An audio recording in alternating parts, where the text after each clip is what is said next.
নমস্কার বন্ধুরা। ভারতবাসীর জন্য একটি দুঃখের খবর, কারণ শেষমেশ হার মেনেই নিলেন নিখিল গুপ্তা।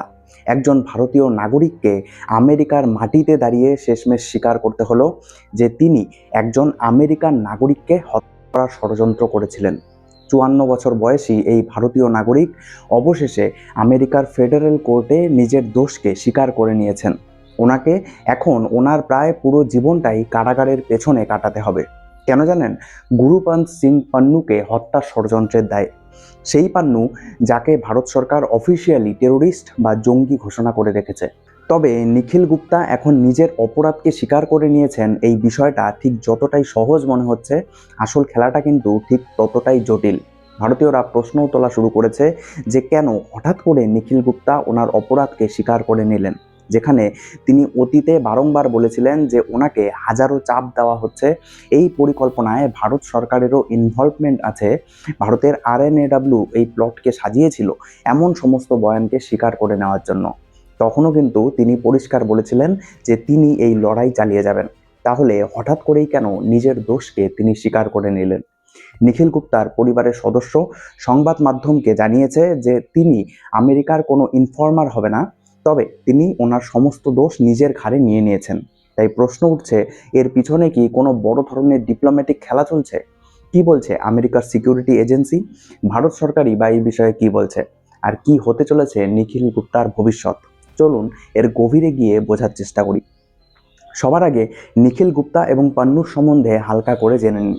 এই গল্পের মেইন ভিলেন, তবে আমেরিকার চোখে সে আবার নিরীহ একজন ভিকটিম। কিন্তু সমস্ত ভারতীয়দের চোখে একজন ভিলেন তথা জঙ্গি হলো গুরুপন্ত সিং পান্নু। ইনি শিখস ফর জাস্টিস নামের একটি ব্যান্ড সংগঠনের লিডার। ভারত সরকার UAPA আইনের অধীনে ওনাকে এবং ওনার যে সংগঠন তাকে অফিসিয়ালি টেরোরিস্ট ঘোষণা করেছে। এই ব্যক্তি দিনের পর দিন পাঞ্জাবকে ভারত থেকে আলাদা করে খালিস্তান বানানোর হুমকি দিয়েছে, ভারতীয় পার্লামেন্টকেও হামলার হুমকি দিয়েছে, এয়ার ইন্ডিয়ার প্লেন ওড়ানোর কথা বলেছে। অথচ আমেরিকার নাগরিক হওয়ায় তিনি সেখানে রাজার হালে ঘুরে বেড়াচ্ছে।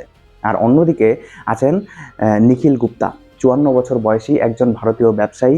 আমেরিকার অভিযোগ, এই নিখিল গুপ্তা ভারত সরকারের এক এজেন্টের নির্দেশেই নাকি পান্নুকে খতম করার প্ল্যান করেছিলেন। আমেরিকার জাস্টিস ডিপার্টমেন্টের চার্জশিটের অভিযোগ অনুযায়ী নিখিল গুপ্তা পান্নুকে শেষ করার জন্য একজন হিটম্যান বা ভাড়াটে খুনি খুঁজছিলেন। এর জন্য তিনি একজনের সাথে যোগাযোগ করেন, যাকে তিনি মনে করেছিলেন একজন প্রফেশনাল ক্রিমিনাল, এবং ওই হিটম্যানের সাথে এই কাজের জন্য $1,00,000 একটি ডিলও ফাইনাল করা হয়।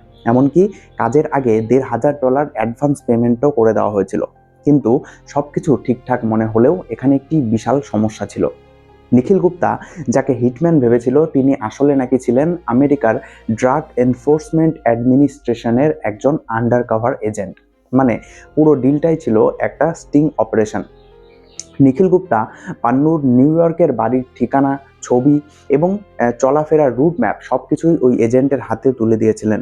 আর এটাই কাল হয়ে দাঁড়ায়। 2023 সালের জুন মাসে নিখিল গুপ্তাকে চেক রিপাবলিক থেকে গ্রেফতার করে নেওয়া হয় এবং 2024 সালে ওনাকে আমেরিকায় এক্সট্রাডিশন বা প্রত্যর্পণ করা হয়। এবং বর্তমানে খবর আসছে যে তিনি নাকি ওনার বিরুদ্ধে করা এইসব সমস্ত অভিযোগকেই স্বীকার করে নিয়েছেন। তবে এখানেও একটা বড় প্রশ্ন আছে। নিখিল গুপ্তা কিন্তু প্রথম থেকেই বলে আসছিলেন যে তিনি নির্দোষ, ওনাকে ফাঁসানো হচ্ছে, ওনাকে চাপ দেওয়া হচ্ছে যাতে তিনি এই ঘটনায় ভারত সরকারের ইনভলভমেন্টকে স্বীকার করে নেয়। কিন্তু তিনি বারংবার এটাও বলেছেন যে তিনি লড়াই করে চালিয়ে যাবেন। কিন্তু হঠাৎ করেই 2026-এর ফেব্রুয়ারিতে এসে তিনি নিজেকে দোষী বলে স্বীকার করে নিলেন। বিশেষজ্ঞরা বলছেন এর মুখ্য কারণের একটি হতে পারে লিগ্যাল স্ট্র্যাটেজি। আমেরিকায় ফেডারেল কেসে কনভিকশন রেট প্রায় 99%। অর্থাৎ একবার যদি FBI কাউকে ধরে ফেলে তাহলে ছাড়া পাওয়া প্রায় অসম্ভব। যদি নিখিল গুপ্তা কেস লড়তেন এবং ট্রায়ালের পর দোষী সাব্যস্ত হতেন, তাহলে ওনার ম্যাক্সিমাম সাজা হতে পারত 40 বছর বা তারও বেশি। 54 বছর বয়সে 40 বছর জেল মানে জেলেই মৃত্যু। কিন্তু দোষ স্বীকার করে নেওয়ায় এখন ওনার সাজা কমে 20 থেকে 25 বছরের মধ্যে হতে পারে এবং 29 মে 2026-এ ওনার সাজাকে ঘোষণা করা হবে। অর্থাৎ বাঁচার তাগিদে এটাই ছিল ওনার একমাত্র রাস্তা। এছাড়া আমেরিকার এজেন্সির মতে তাদের কাছে নিখিল গুপ্তার এনক্রিপ্টেড চ্যাট, ভয়েস নোট এবং ডলার ট্রান্সফারের প্রমাণও রয়েছে। এমনকি চার্জশিটে এটাও বলা হয়েছে যে নিখিল গুপ্তা সেই হিটম্যানকে বলেছিলেন, এখনই মেরো না, মোদিজি এখন আমেরিকার সফরে আছেন, সফরের পর কাজটা করো। এই অডিও রেকর্ডিংগুলি কোর্টে পেশ করলে বাঁচার রাস্তা খুবই কম। তাহলে প্রশ্ন হচ্ছে, ভারত সরকারের এই বিষয়ে অবস্থান কি? আমেরিকা যখন অভিযোগ তুলেছিল যে এর পেছনে ভারতীয় গোয়েন্দা সংস্থা বা রয়ের হাত আছে, তখন স্বাভাবিকভাবেই ভারত সরকার কিন্তু সরাসরি সেটাকে অস্বীকার করে দিয়েছে। এমনকি ভারত সরকার এর জন্য একটি তদন্ত কমিটিও গঠন করেছিল, যদিও সেটা করার আদৌ কোনো প্রয়োজন ছিল কিনা সেটাও আলাদা একটা প্রশ্ন। তবে এখানেই আসছে আমেরিকার দ্বিচারিতা বা ডাবল স্ট্যান্ডার্ডস। একটু ভেবে দেখুন না, যে আমেরিকা নিজে কি করেছিল। লাদেনকে শেষ করার জন্য তারা কিন্তু পাকিস্তানের ভেতরে ঢুকে অপারেশন চালিয়েছিল। তখন কি তারা পাকিস্তানের কাছ থেকে কোনো পারমিশন নিয়েছিল? না, তারা বলেছিল আমেরিকার শত্রুকে আমরা যেখানে পাবো সেখানেই শেষ করব। ইসরায়েলের মোসাদ তো পুরো বিশ্বেই তাদের শত্রুদেরকে খুঁজে খুঁজে শেষ করে। মিউনিক অলিম্পিকের পর তারা অপারেশন র্যাথ অফ গড চালিয়েছিল। আমেরিকা কিন্তু তখন ইসরায়েলকে বাহবা দিয়েছে, তাদের আত্মরক্ষার অধিকার বলেছে সেটাকে। তাহলে ভারত যখন একজন স্বীকৃত জঙ্গি যে প্রতিনিয়ত ভারতকে টুকরো টুকরো করার হুমকি দিচ্ছে, তাকে নিউট্রালাইজ করার চেষ্টা করে আমেরিকার অভিযোগ অনুযায়ী, তখন সেটা ইন্টারন্যাশনাল ক্রাইম কেন হয়ে যায়?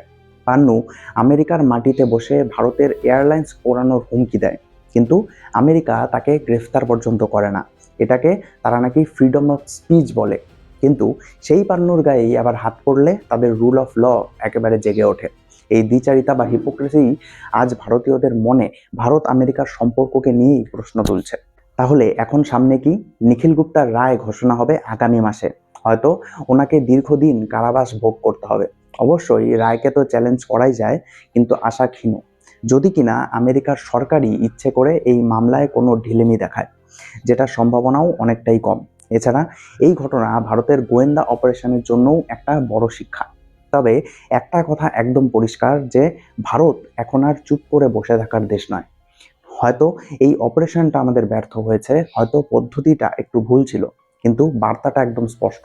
ভারতের শত্রুরা বিশ্বের যেখানেই থাকুক না কেন, তারা আর নিরাপদ নয়। তাই আপনাদের এই বিষয়ে ঠিক কি মনে হয়? নিখিল গুপ্তার এই 20-25 বছরের সম্ভাব্য সাজা কি সত্যি ন্যায় বিচার, নাকি আমেরিকার হিপোক্রেসি ছাড়া আর কিছু নয়? অবশ্যই কমেন্টে জানান।